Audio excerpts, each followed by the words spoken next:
I don't know, just keep it loose. Dave O'Gova, this is the man here, Snake Boy. This is the gutter tapper. Watch out, ladies and gentlemen. That's a clip right there. That's it. Hello guys, it is Josh from Tuff. We're back with episode 3 of Cars and Cruisers.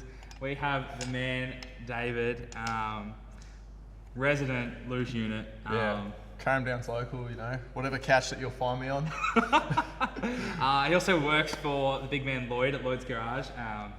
They do some elite stuff out of there. So let's get into it. What do we have sitting behind you? We have my beautiful, lovely Ute over here. Nice car. It was my original, it's actually my first car that I got. Oh, true. So I've had this since I was 17 years old. It was around my 17th birthday that I got it. Fuck, you still look 17 too. I know, I scrub up all right. And I was looking for a car at the time, and a V6 and a V8 were around the same price. Yep. So it was a bit of a no-brainer. V6, yeah. we went with the better choice. Okay, cool. Just take 2 leads off, you know, it's P-plate legal then. Yeah, sweet. We worked with getting an exemption for myself. Yeah? So I could drive it on Lovely. Ps. Yep. And yeah, the rest is history. Now we are. Oh, we're happy with that because we love everything legal here at Tuff Streeters. Yeah. We're definitely glad you put that in. You got to keep it all above board, you know. Yeah, exactly. It started off, I think I said before, it was my daily driver originally. I dailied it for like 4 or 5 years. The reason why I stopped, it was pretty rough. Oh, pardon me. So it was my daily driver, and it started to get pretty rough. I used to go out and just do skids in it. It had belt slap. The rear, you'd be driving and the fucking rear bumperettes would fall off at you. The front bar, you'd drive over something and the front bar would come off. The paint on it was clean rough, you know, like, you know when someone scrubs up and you're like, fuck, you've only just made it into this club. The wheels on it were pretty gutter rushed and shit from, you know, driving around. You're hilarious, cunt. The headlining was sagging and would touch you on the top of the head. Like it was clean rough. Like you look at this thing, it's like when you're on a night out and the lights come on and you look at someone and you're like, fuck, turn those lights back off. And the idea came about of, the headlights used to fall out and shit. Like it was, like it had a lot going on. Like, like you know when you look at someone, you're like, he's got a bit going on. Shit. So, Fuck, I'm not even finished. so it came about, so I was like, I got done, I was on the Golden Point at this time, and I got done speeding in it on the way to work, because I was like, yeah, I'm gonna make it. T56 manual, pulling gears, red leather trim that looked like an old nana's couch that was fucked. Oh, I love it. And on the way to work, I got done, I think I was like 25 over, like pissy shit, and because I was on the Golden Point, I lost my license for 12 months. Oh, yeah. And it was when COVID had just started, so there was no one in the offices to process it. So I was in limbo. I'm standing there with the piece of paper that says I'll lose it from here, but yeah. No one processed it? No one processed it. So I was like, I still got places to be, so what can I do? So I bought another car, you know, just that. Yeah. And I then had this beautiful Ute that was sitting on the side with the bumperettes hanging off and that. And whilst I had no license, I had some time to save up some money. Yeah. And I just slowly started chipping away at it over all these months that I had off. Yeah. Like, you know, you do the trim this time, and then I let it sit in my mate's chicken shed, covered up, and then you dust it off and go, all right, let's do this. This time let's pull out the engine, put it back in its hidey hole. Yeah. So then over that time, I was able just to chip at it piece by piece and just do each little bit and save up. Done. Yeah, and get it done for where it is today. No, sick. Definitely looks really good. Did. No, it still looks good. So this is a beautiful LS1 with a +2.5 piston. I've done a little bit of a special combination just to keep dollar figures out. It's a cast piston with a valve relief in it. So we can take more off the heads, bigger camshaft, custom grind, digits no one will know. What else have we got? I've done a 6-litre rod, just instead of the LS1 one, because why not? Big manifold that says I have a massive penis. Not really much else more to it, you know. Oh fuck. Oh, you've made me lose exactly where I was. Shit. Oh fuck. Sick. Nah. So you also have one of the toughest looking VKs, in my opinion. Don't make me blush. Don't make me blush. This guy knows how to throw that thing around like something else. He come down to our drag and burnout event. Easter Showdown. Easter Showdown. So that was my first event I ran solo. Fuck, David was just on all weekend. Like, I've never seen someone so G'd to do skids.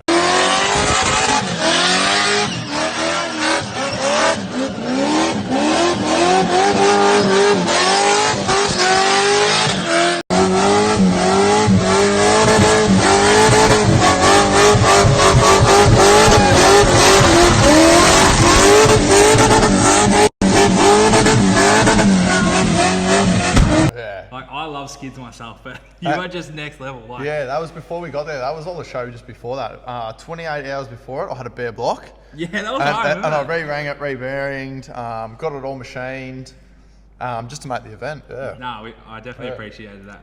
I was definitely on David's case. I'm like, if you aren't here, I'm gonna fuck you up. We had it all happening. Nah, but he come through and he put on a massive show. So like, I personally really appreciate that. Yeah. But yeah, like, if the viewers that don't know, like, give us a bit of a run through for the VK. We'll drop some footage in of David's VK in this. So I've got a VK Commodore. I bought it back when you could get them for $500. It was underneath a man's lemon tree, and he said, "This thing has a curse." I said, "That is the car for me." I took it home, stripped it in my front yard. Then I went and bought a $500 LS. Yes, they did once exist. And pulled all that apart, and then we built like a junkyard special engine. It was supposed to be just a cam and slam.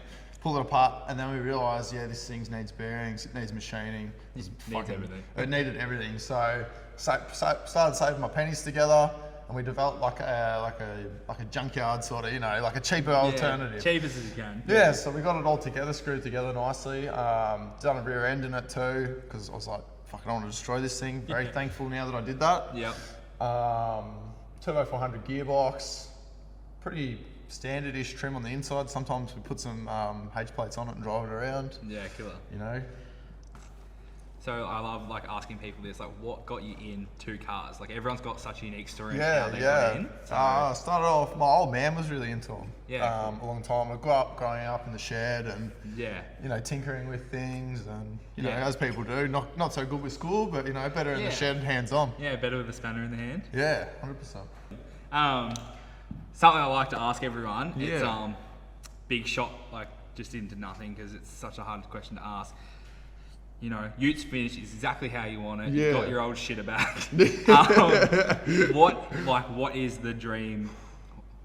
Like, what's next? If you no money spared, what would be next? That's always a hard one to do, eh? For a true car enthusiast, you've already got 5 in your head, like, Yeah, at all times. yeah. And, I've seen a lot of cars here every day and whatnot. Yeah. The first one, just rapid ball that springs to mind. I know a very good friend of mine, June has a very nice HQ. I reckon a nice HQ would be pretty cool. Yeah, no, I can see that. Yeah, definitely. With what? Oh, Mr. Mechanic, man. You got big turbo, big block, bloody, big LSA like Gerard, who will be. Gerard's going to be coming on here very soon. Yeah.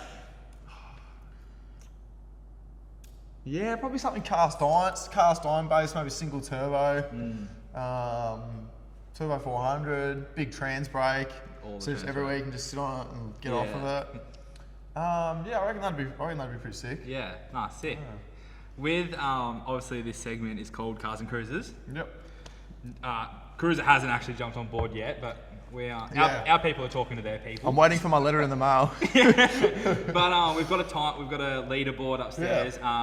Just gonna get everyone throw back a cruiser. Yeah. Whoever finishes on top, we're gonna send them home at the end of the year with a big old prize pack. Oh, so mate.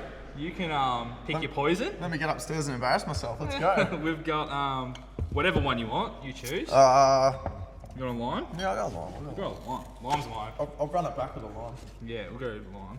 Alright. So we're gonna we've got the time here. Do what you need to do. you tell me when to go. Let me limber up. Let me limber up. Yeah, do Oh, it. this is not going to end well. I can't do that vorticky. Oh, you can stand up. You do what you want. You can get ready. Ladies and gentlemen, if you're watching at home, close your eyes. This is going to be the... can I have the slowest one on the board?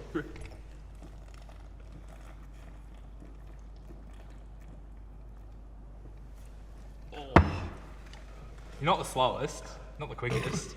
You done it in 5:88. It's what they call me, Fast Ricky. Look at your face. Shit. Oh, far out. Oh. Well, it has been a pleasure. The pleasure's mine. Jesus Christ, what a laugh. No, I really appreciate you coming down, man. That's all right, anytime, mate, anytime. No, it's been good. We'll close it up here and we'll cut to some. I'm not crying, you're crying. We'll cut to some stuff that we got up to before we started this interview. Yeah. Man, a job. I'm glad I never listened when they told me get a job. I'd rather put the mic inside a fucking dog. If you got opinions, you can keep that shit. Losing faith in people,